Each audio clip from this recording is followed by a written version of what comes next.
الحمد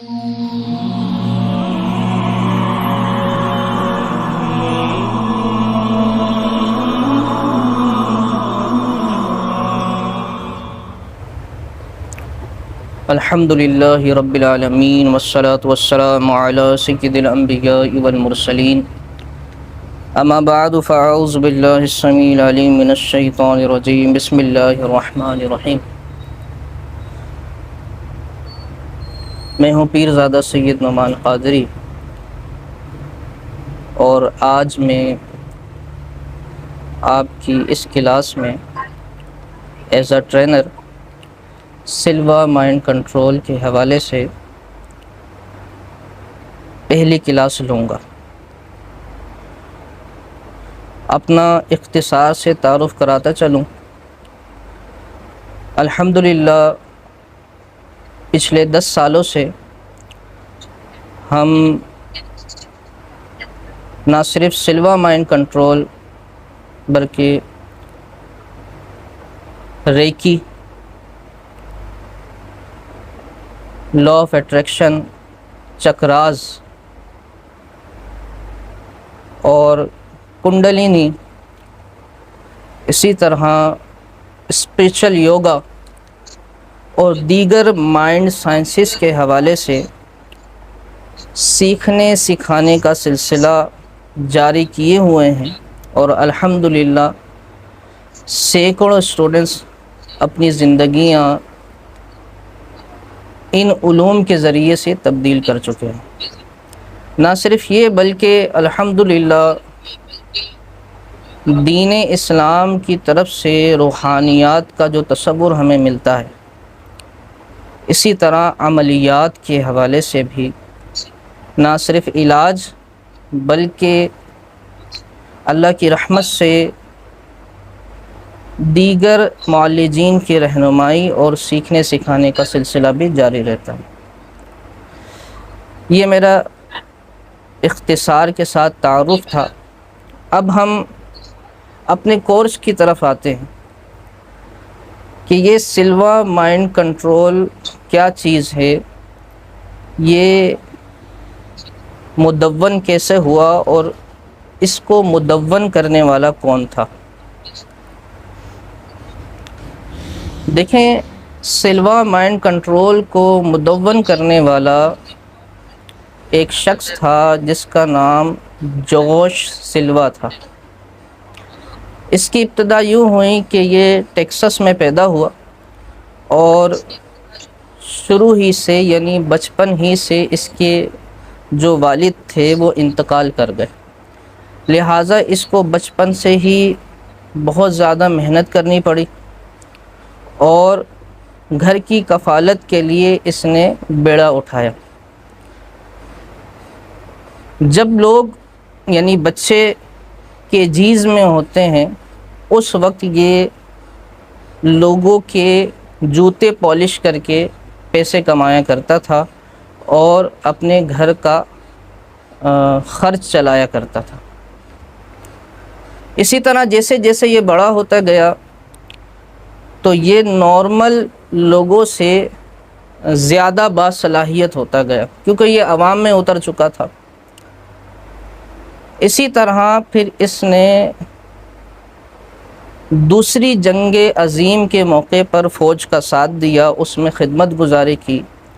پھر اس نے بہت سارے علوم سیکھنا شروع کیے جس میں سائیکولوجی بھی تھی، لیکن اس کی توجہ سب کانشیس کی طرف تھی کہ میں سب کانشیس کی جو طاقتیں ہیں ان کو سیکھوں، ان کے بارے میں جانوں کہ آیا سب کانشیس کیا ہے اور اس میں کیا کیا طاقتیں قدرت نے رکھی ہیں۔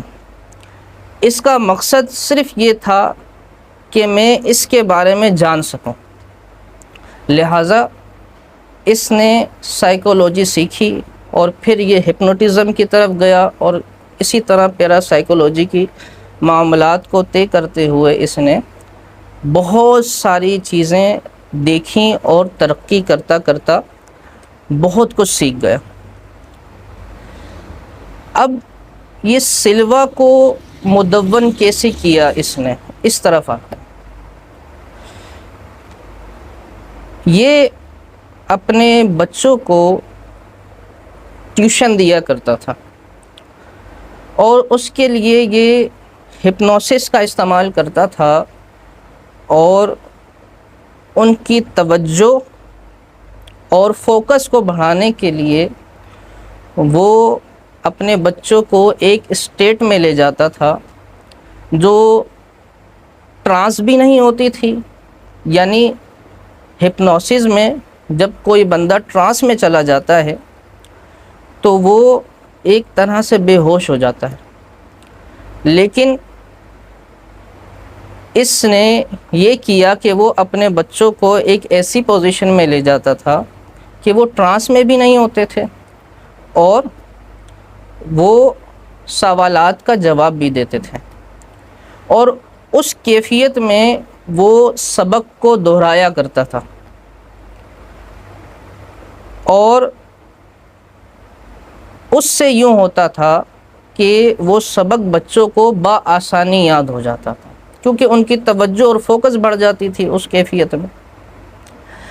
تو اسی طرح سلسلہ چلتا گیا۔ ایک دن یوں ہوا کہ وہ اپنی ایک بیٹی کو سبق یاد کروا رہا تھا۔ اس میں یوں سلسلہ ہوا کہ وہ کچھ پوئمز تھیں اور اس کے کچھ اشعار تھے، تو وہ یوں کرتا کہ اس کو ٹرانس میں لے کے جاتا، یعنی اس کیفیت میں لے کے جاتا اور پوئم پڑھتا، اور پھر اس کو وہاں سے باہر نکال لیتا اور پوئم سنتا۔ لیکن اس نے یوں کیا کہ اب ٹرانس میں لے جانے کے بعد اس نے ذہن میں یہ سوچا کہ میں اب ان پوئم کی ترتیب جو ہے جو کتاب میں ہے اس کو تبدیل کر دوں گا اور الگ ترتیب سے پوئم پڑھوں گا۔ اس نے ابھی یہ ارادہ ہی کیا تھا تو اس کی بیٹی جو ابھی تقریباً ٹرانس کے عالم میں تھی، اس نے اس کے ذہن والی پوئم کو پڑھنا شروع کر دی۔ وہ بہت حیران ہوا۔ اسی طرح پھر اس نے ایک نئی پوئم سوچی۔ جیسے ہی اس نے سوچی، اس کی بیٹی نے پھر سے وہی پوئم پڑھنا شروع کر دی۔ 2-3 بار تجربہ کرنے کے بعد وہ حیران ہو گیا کہ کیا میری بیٹی میرا دماغ پڑھ رہی ہے؟ ایسا کیسے ہو سکتا ہے؟ کیا ہمارے دماغ میں ریسیپٹرز ہیں، یعنی کیا میرا دماغ براڈ کاسٹ کر رہا ہے اور یہ اس کو باقاعدہ سن رہی ہے اور یہ میرے دماغ کو پڑھ رہی ہے؟ اب اس کے ذہن میں یہ بھی بات آئی کہ اگر اس کے کان میں ہینڈ فری لگے ہوتے یا کوئی معاملہ ایسا ہوتا کہ کوئی مشینری لگا دی جاتی تو ممکن تھا کہ شاید یہ میرے دماغ کو پڑھ لیتے، لیکن یہ تو میرے گھر کا اپنا ہی روم ہے اور مجھے معلوم ہے کہ یہ میری بیٹی ہے، لہٰذا بظاہر تو کوئی ایسا سبب نہیں ہے کہ یہ میرے دماغ کو پڑھ سکے۔ لیکن اس نے بار بار تجربہ کیا اور اس کی بیٹی بار بار اس کے ذہن میں جو پوئم تھی، جو اشعار تھے، وہی پڑھتی تھی۔ یہاں سے اس کے ذہن میں یہ بات آئی کہ ہمارا سب کانشس جو ہے اس میں بہت طاقتیں ہیں، اگر اس پر محنت کی جائے اور اس میں ترقی کا سلسلہ کیا جائے تو ہم بہت زیادہ آگے نکل سکتے ہیں۔ لہٰذا اس نے یوں کیا کہ اپنی بیٹی کو اسی پر پریکٹس کرواتا گیا، اور ایک وقت ایسا آیا کہ وہ گیس کرتے کرتے کرتے کرتے اس حال پر پہنچ گئی کہ اس کا اب کوئی بھی جواب غلط نہیں ہوتا تھا۔ وہ لوگوں کے دلوں کے باتیں جان لیا کرتی تھی اور لوگوں کے دماغ پڑھ لیا کرتی تھی۔ وہ جو علم اس نے جمع کیا اس کا نام اس نے سلوا مائنڈ کنٹرول رکھا، اور وہی انشاءاللہ آج آپ سیکھیں گے۔ سلوا مائنڈ کنٹرول، جیسا کہ ہم نے عرض کیا، آپ کی دماغ کی صلاحیتوں کو زیادہ سے زیادہ استعمال کرنے کے لیے ہے۔ ہمارا المیہ ہے کہ ہم اس پر گفتگو نہیں کرتے، لیکن اگر ہم بڑے بڑے جینیس لوگوں کو دیکھیں تو ان سے یہی بات سیکھیں گے کہ انہوں نے اپنے دماغ کو دوسروں سے زیادہ استعمال کیا۔ اللہ تبارک و تعالیٰ سے دعا ہے کہ وہ ہمیں ان تمام معاملات میں کامیابی سے نوازے، اور ہمیں بھی، یعنی ہمیں سکھانے والوں کے لحاظ سے اور آپ کو سیکھنے والوں کے لحاظ سے کامیابیوں سے ہمکنار فرمائیں۔ انشاءاللہ اب ہم اپنی ایکسرسائز شروع کرتے ہیں۔ آمین۔ السلام علیکم۔